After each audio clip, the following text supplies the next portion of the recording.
Bepushtlik muammosini yechishda, ovulyatsiya bo'lishda juda ham yaxshi yordam beradi. Assalomu alaykum, hurmatli kuzatuvchilar. Bugun sizlar bilan ovulyatsiya stimulyatsiyasi to'g'risida gaplashamiz. Stimulyatsiya ovulyatsiya nima? Stimulyatsiya ovulyatsiya bu ma'lum bir dorilar bilan, xumdonga induksiya beradigan dorilar bilan nazorat ostida, doktor nazorati ostida kontrol qilgan holatda ma'lum bir dorilar bilan ovulyatsiyani chaqirishga stimulyatsiya ovulyatsiya deyiladi. Stimulyatsiya ovulyatsiya qilinadigan holatlar bor. Qaysi holatlarda qilinadi? Bu anovulyatsiyada. Anovulyatsiyani sabablari har xil bo'lishi mumkin.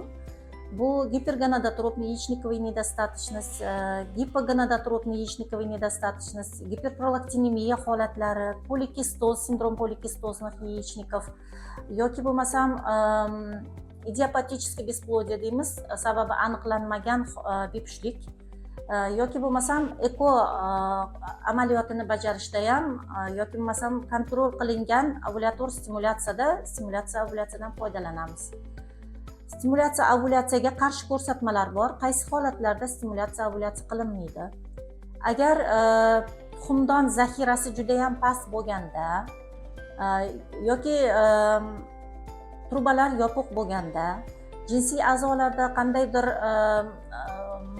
kasalliklar, ya'ni o'smalar bo'lganda yoki bo'lmasam o'sma kasalliklari yoki gormon zavisimiy kasalliklar bo'lganda, ma'lum bir gormonal buzilishlarni, yuqorida o'tilgan gormonal buzilishlarni korreksiya qilmagan holatda to'g'ridan to'g'ri stimulyatsiya qilish, jinsiy a'zolar shamollashlari bo'lganda stimulyatsiya qilish man etiladi. Undan tashqari stimulyatsiya ovulyatsiya uchun ma'lum bir dorilardan foydalanamiz.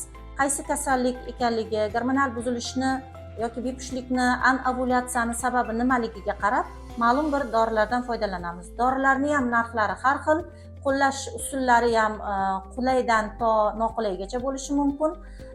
Bu dori vositalarini tanlashda o'sha patsiyentimizni moddiy tomondan qanchalik ta'minlanganligi, kasallikni turi yoki bo'lmasam qanchalik doktor bilan birga ishlay oladi yoki bo'lmasam o'zi uyda qilish kerak bu narsani, kontroldan sal uzoqroq bo'ladigan holatlarligiga qarab har xil dorilardan foydalanamiz.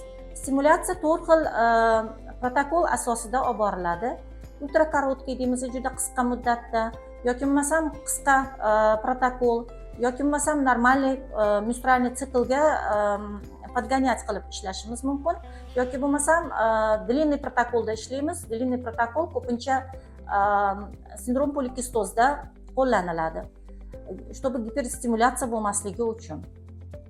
Stimulyatsiya ovulyatsiya juda ko'p oilalarga bepushtlik muammosini yechishda, ovulyatsiya bo'lishda juda ham yaxshi yordam beradi. Stimulyatsiya ovulyatsiyani ma'lum bir asoratlari bor. Bu tuxumdonlarning giperstimulyatsiyasi bo'lishi mumkin. Ovarial rezervi juda ham kamayib ketishi mumkin. Yoki bo'lmasam ko'p homiladorliklar, ya'ni 2 yoki 3 bo'lib ketish ehtimollari, tuxumdon yetishmovchiliklari bo'lib qolishi mumkin. Mana shu asoratlar bo'lmasligi uchun albatta doktor nazoratida, UZI kontrolda olib borishni maslahat beramiz.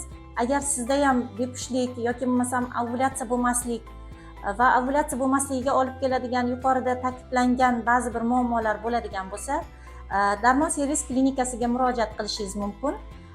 Bu yerda malakali akusher-ginekologlar, reproduktologlar, preventiv integrativ doktorlar sizni xizmatingizda bo'lamiz.